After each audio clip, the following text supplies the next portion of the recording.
시청자 여러분 안녕하세요. 아태민 경제TV입니다. 3월 14일 금요일 시장 전망 또 대응 전략까지 같이 고민해 보겠습니다. 네이버 카페에서 아태민 남다른 주식 투자의 기회를 들어오시면요. 네, 시황 데일리 자 있습니다. 그리고 필요한 정보들을 여러분께 텔레그램을 통해서 계속 알려드리고 있는데요. 텔레그램 아태민 한칸띄우 경제TV 검색하시 들어오시면 네, 장중에 프로그램 동향 이런 것도 알려주는 오늘 같은 경우는 그 접촉 지역 관련해서 뉴스가 나서 네, 이런 것들은 지식이 좀 필요합니다. 그래서 그런 부분 제 지식을 동원해서 여러분께 상황을 네, 설명해 드리는 그런 것들도 보내드리고 있습니다. 특히 이런 거 보면 유력하게 참여할 업체로 도리스케어가 꼽힌다. 이게 이제 휴먼 테크놀로지죠. 그래서 왜 유력한지 하는 것을 여기다가 담았죠. 그래서 우리가 일반적으로 그 드론이 고도 8km를 왔다 갔다 합니다. 근데 지금 드론 탐지 휴먼 테크놀로지 외에는요, 한 3, 4km 정도 탐지를 하고 있어요. 드론 레이더들이. 그럼 뭐, 이 위로 지나가는 거 도저히 잡을 수가 없는 거죠. 휴먼 테크놀로지 13km를 탐지 거리를 가지고 세계 최장을 갖고 있기 때문에 충분히 고도의 방어가 가능하죠. 그래서 이런 게 네, 꼽힌다 하는 이유를 모르니까 제가 이렇게 설명을 드리는 지식이 있어야 됩니다. 이런 것들을 알려드리니까 네, 그리고 이런 유튜브 이런 거는 이걸 보면 우리나라 화장품이 왜 외국인들한테 인기 있는가 하는 것을 체감할 수 있는 이런 영상들이라서 이런 것도 투자에 도움되시라고 알려드리고 있습니다. 그리고 휴먼 테크놀로지 얘기가 나와서 여러분 지금 어닝적이 우리 주총 시즌인데요. 공시를 여러분이 지금은 좀 보실 필요가 있는 게 주총 수집 결의 공시 이런 거 좀 보셔야 됩니다. 결의 보시면 일단 주총 날짜가 잡혔다 이렇게 하는 회사들은 대체로 보면 이런 거는 또 좀 이제 감사 보고서가 거의 확정됐구나 이렇게 보시면 되겠고요. 이럴 때 이럴 때 하는 게 이제 사내 이사 선임의 건 아니면 그 사업 목적 추가 이런 것들은 잘 보셔야 됩니다. 이 사내 이사 건 보니까 네, 아고스 이번에 아고스를 인수해서 100% 자회사를 했죠. 아고스 대표가 또 이 매각대금의 상당 부분을 3자 배정으로 휴먼 테크놀로지에 투자를 했죠. 그럼 주요 주주가 됐죠. 그런데 아고스의 대표가 휴먼 테크놀로지의 이사로 선임이 됐다. 상당히 의미가 있죠. 그래서 완전히 화학적 결합을 하고 아고스가 상당히 수주 능력이 뛰어납니다.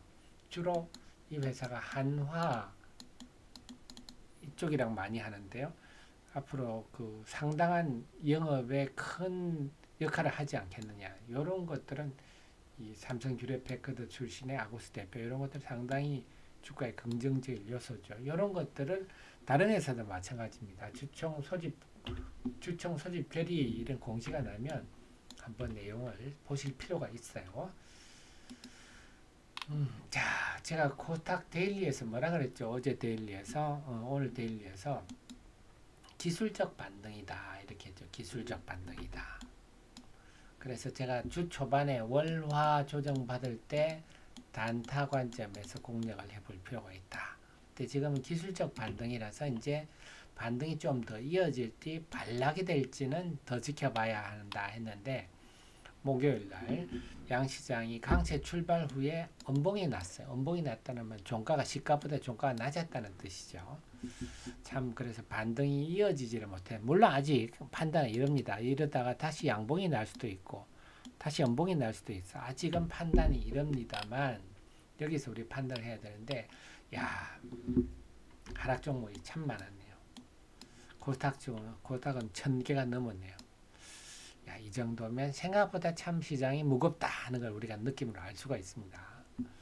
코스피는 0.1% 거의 낙폭이 별로 없었지만 이거는 그 쿼드러플 위칭데이 선물 옵션 동시 만기일 동시효과 때 그 프로그램 매매 때문에 줄어드는 거지 실제로 하락 종목 540개니까 네, 코스피도 상당히 체감 지수는 뭐 이게도 한 마이너스 1% 내외 정도로 보셔야 되겠습니다.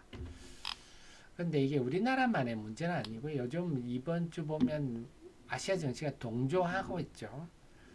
한국, 일본, 대만 같이 빠지고 같이 오르고 같이 빠지고. 그래서 지금 오늘 우리 시장이 빠졌지만 우리 시장만 유독 빠진 건 아니고 대만 증시도 요즘 제법 흔들리고 있습니다. 왜냐하면 한국, 일본, 대만이 다 비슷한 처지죠. 비슷하게 미국으로부터 대규모 무역 적자에 대한 압력도 받고 있고 대만은 또 TSMC가 연일 트럼프로부터 지금 얻어맞고 있는 바람에 비슷한 흐름입니다. 결국은 아시아 시장이 비슷한 처지로 동조화하고 있다. 그렇다면 장중에 일본, 대만 증시 동향도 우리가 좀 눈여겨보셔야 될 것 같습니다. 대만 증시도 3월 들어서 약세가 뚜렷하죠.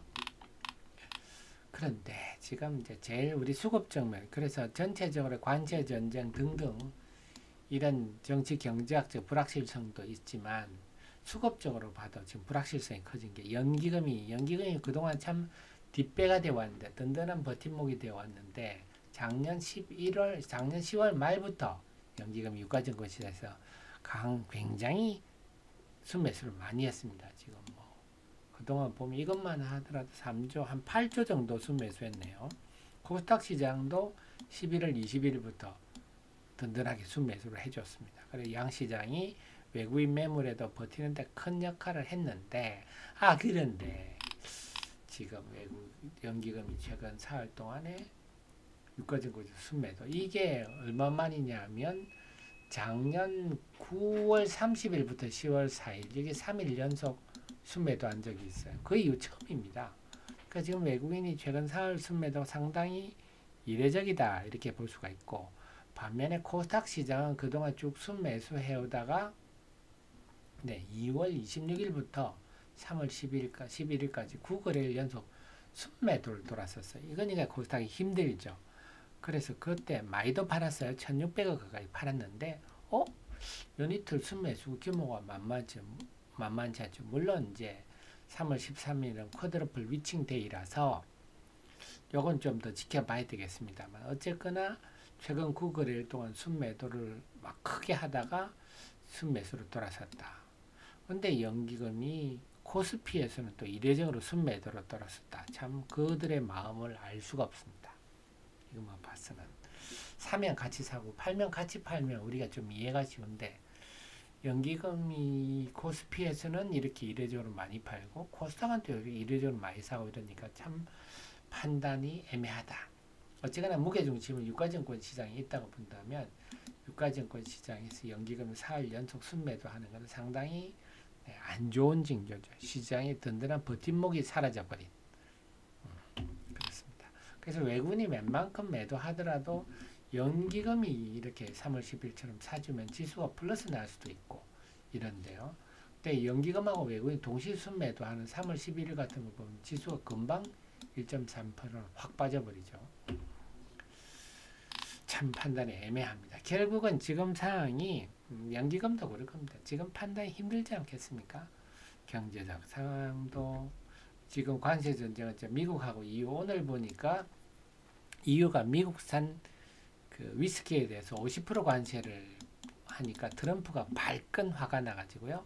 야 그러면 니들 와인 200% 관세 때릴 거야.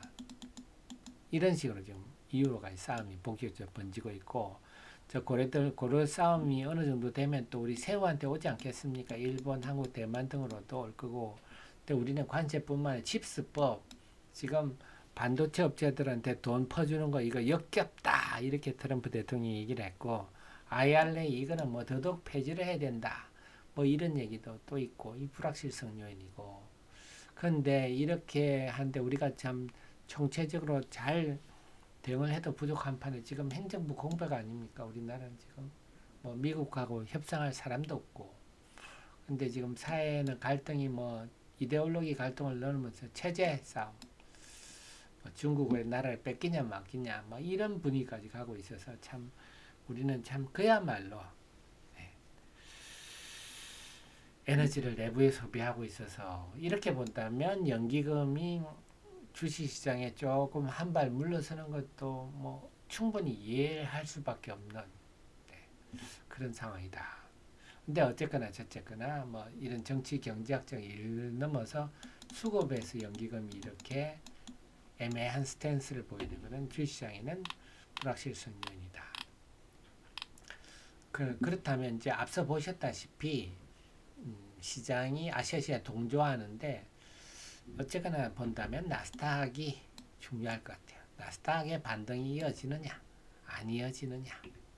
그래서 나스닥 시장이 여기서 반등을 더 해주면 동아시아 증시도 좀 더 반등을 할 수 있을 것 같고, 여기서 반등을 못하고 다시 반락해서 3월 11일 저점 17,200선을 깨고 내려간다면 동아시아 증시도 밀릴 수밖에 없다. 특히 우리는 지금 연기금이 유가증권 시장에 순매도로 돌아섰기 때문에 만약에 지금 나스닥이 전저점을 깨고 내려가는 상황이 되면 우리는 상당히 수급상 어려운 국면을 맞을 수밖에 없다. 그래서 나스닥 동향을 잘 봐야 되겠다.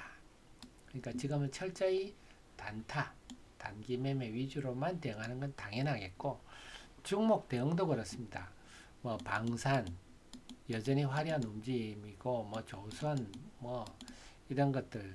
근데 중요한 거는 뭐다? 이런 많이 올랐잖아요. 공매도 재개가 다가오고 있기 때문에, 여차하면 어제 하나오션 같은 경우는 정말 쉽게 그냥 깜짝 놀랄 일이 벌어졌지 않습니까? 뭐 예를 들어 한화오션 같은 경우는요, 수요일 날 증시에서 보면 와 그냥 하루에 한 10%가 그냥 쭉 빠져버렸죠. 잠시 하면 한 10% 정도가 눈 깜짝할 새 날아가나 버리는 겁니다. 그런 장세니까 물론 하나오션이 지금 유망합니다. 유망하고 지금 MRO 부분에서 괄막할 만한 성과를 내고 있어서 충분히 상승의 이유는 되나, 그렇다고 해서 이게 지금 내재가치상 저평가다 이럴 건 아니, 꿈은 있으나 현실이 아주 저평가다 뭐 이렇게 말할 수는 또 없거든요. 빠지면 또 빠지는 겁니다. 일시적으로. 그렇게 해서 이런 종목들보다는, 많이 오른 종목 대형주보다는 그들은 공매도 재개 타겟이 될 수 있기 때문에 충분히 조정받았고, 그래서 최근에 제가 화장품 쪽을 제가 말씀 많이 드렸는데요. 화장품과 클리오 같은 건 작년 6월에 고점을 찍고 계속 조정받았거든. 충분한 조정을 받고 이제 성수기, 화장품은 초여름이까지가 성수기입니다. 주가가 이제 서서히. 그래서 화장품이라 충분히 조정받은 업종들, 여기는 사실 우리가 뭐 잘못해도 크게 코피 터질 자리는 없거든요. 그래서 화장품이라든지 어쨌거나 SK바이오사이언스 같은 경우도 낙폭이 상당히 큰 편입니다. 뭐 예를 들어서 SK바이오사이언스도 한번 보시면, SK바이오사이언스 요거네요. 충분히 조정받았잖아요. 물론 여기서 못 올라갈지, 여기 헤맬지는 모릅니다. 근데 여기서 헤맨다 하더라도 우리가 코피가 터질 일은 없다. 그래서 충분히 조정받았던 종목들 중심으로 대응하시는 게 저는 좀 안전하다. 그리고 당연히 이제는 뭐 작년 실적도 실적이지만 올 1분기 실적이 괜찮아질 종목들, 삼성전기 같은 경우는 올 1분기 실적이 좋다 이런 리포트들이 나오고 있거든요. 그래서 그런 종목들로 대응하시면 좋겠고, 제가 계속 여러분께 리포트를 올려드립니다. 종목 리포트를 읽어보시고, 클리어는 제가 분석 영상도 만들었으니까 한번 보십시오. 현대위아 같은 경우도 지금 관심을 좀 두셔야 되고, 종전 수혜주로 제가 말씀을 드렸는데, 클리어 같은 경우는 영상들도 제가 유튜브 영상도 만들어 올렸으니까 한번 보시고, 어쨌거나 이 마찬가지 맥락입니다. 1분기 실적이 괜찮다. 그 배경은 기관이 없는 살림에 지금 기관이 연기금 투신 일주에 사고 있어서, 지금 3월인데요. 3월은 이제 시장의 무게중심 1분기 실적입니다. 3월 중순이면 대충 1분기 그림이 나오지 않습니까? 그래서 이럴 때는 기관이 사는 종목들 관심을 좀 두실 필요가 있는데, 뭐 지금 한국콜마라든지 코스메틱 코리아도 요즘 기관 매수가 있는 클리오라든지 기관 매수주들 제가 계속 좀 발굴해서 여러분께 알려드리도록 하겠습니다. 늘 저의 최신의 정보를 함께 하시고요. 도움 되셨으면 좋아요 눌러주시면 저의 좋은 기운도 여러분께 전달되리라 봅니다. 저는 주말에 열심히 공부해서 다음 주 월요일 정시 전망으로 찾아뵙겠습니다. 고맙습니다.